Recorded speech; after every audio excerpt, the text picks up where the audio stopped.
I need to go to the emergency room.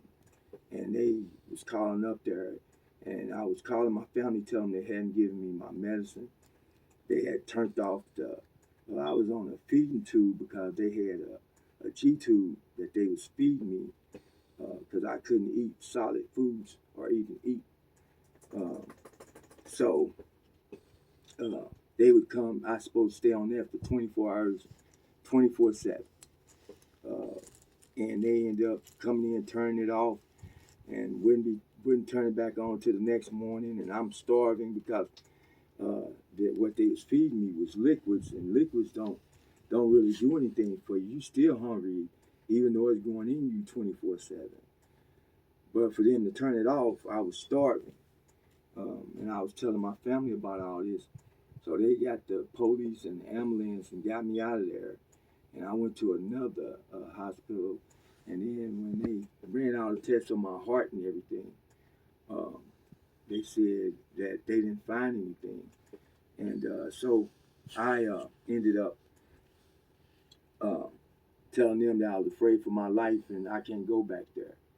And so they ended up keeping me. And from there, I went to a different facility. And they was great at the next facility. I couldn't walk, couldn't talk. Took a while for me to walk and talk. Um, so I supposed to have been at this place. They said starting out for all my rehab and everything that I wouldn't be home for at least a year or a little after a year. I ended up being there, and I was walking, eating. I ended up eating, walking, um, uh, getting off my G tube, all of that in a matter of 3 weeks of me being there. I was walking, doing everything. And I supposed to have been there, they said, for at least 9 months to maybe a year for me to get off of all the other stuff and to be able to walk.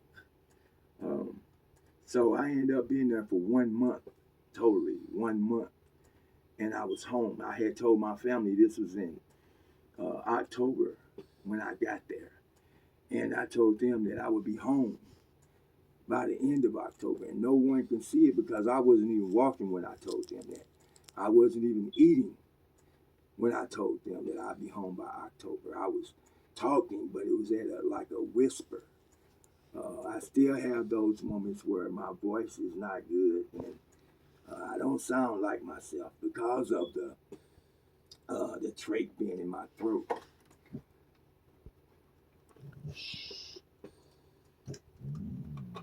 I been living off of half of my lungs. The top part of my left and my right lung is dead. So I've been living off the bottom part of my left and right lung. Um, the doctor said that you can live with one lung, and so I got half and half, and so they told me that I don't need a lung transplant or anything, and I get better. There's a possibility. They don't know, but it's a possibility that I get better. Um, from there, I was home by October 24th, which was which was sooner than expected because I said I would be home by the end of the month, but I was actually home before the end of the month. So I'm just here to tell you that God is real because I've defied all the odds. I only talked to God and asked him, told him that out of everything, the most important thing was for me to get home. So he ensured that I was able to get off the ventilator, uh, get off get the trach out my throat, the G tube out my belly, out my stomach, uh, me to be able to walk, me to be able to talk, me to be able to move my body and not be paralyzed. And so far, I moved at such a fast rate that now things have slowed down, but I'm fine with that because I got the main thing that I wanted was to come home. So I'm just here to just tell my story and let you know that I once I got out, I ended up getting both vaccinations. I'm doing well. I'm doing fine. I'm healthy. I've gained 40 pounds thus far. So now I'm 250 from 210. Um, I'm getting stronger and getting better. Um, so I hope this helps someone. Uh, and get your vaccinations, regardless to what. We've gotten measles, mumps, vaccinations, chicken pox, all of that. And we didn't know what was in it. No one did, really. But we got those shots and all the shots you had to get to go to school and all of that. And we never complained about it. But for some reason, everyone wanted to complain about getting the vaccinations for COVID. And for all those who say COVID's not real, oh yeah, I forgot this part because I only told you about the 4 times I died. So let me say this and then I'm gonna get off of here. Um, so because of what happened to me, and I was just feeling great and all this, I started doubting that I even died those 4 times. So uh, I had visitors in this one particular morning, and I started feeling like really, really funny. And she was like, um, "Are you okay? You want me to get someone?" Because I guess she can just, she saw it, saw it. She just looked at me and just, she knew something was wrong. So she went out and called the nurses, and telling them that I need help and all this.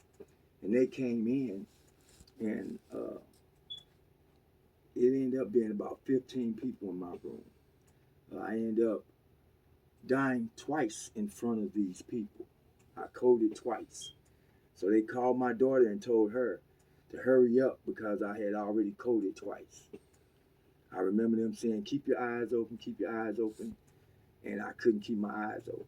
I just passed out. And I didn't even know I had died those 2 times. Um, I was told that I died those 2 times. So I guess God was saying, "You didn't believe that I saved you those 4 times. So this time, he made sure that I knew." Because the 4 times I died, I was in the room by myself when I died. So I couldn't talk or anything. So I couldn't even tell anyone that I had died. So that's kind of what made me think I didn't die. And I started doubting God that he saved me. So he said, "Okay, I got something for you. Then this time you're going to have a room full of people." So when they rushed me over to the hospital, ran tests. They said they couldn't find anything wrong. It's like nothing had ever happened to me. And I'm like, what? So I tell you what, don't doubt God. Because if you doubt the miracles that he do for you, believe me, he'll make you know. He'll let you know that it was him. And so don't play with whatever God do for you. Believe it's God. Believe it's not. Believe it happened. And that was something that I started doubting that it even happened to me. So all the people that was there, they know. And I ended up, uh, all I can remember is when they was wheeling me out of there, that tears were just rolling out of my eyes, and I wasn't.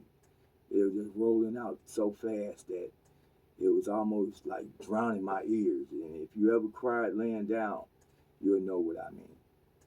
But I really appreciate you all, and thank you for watching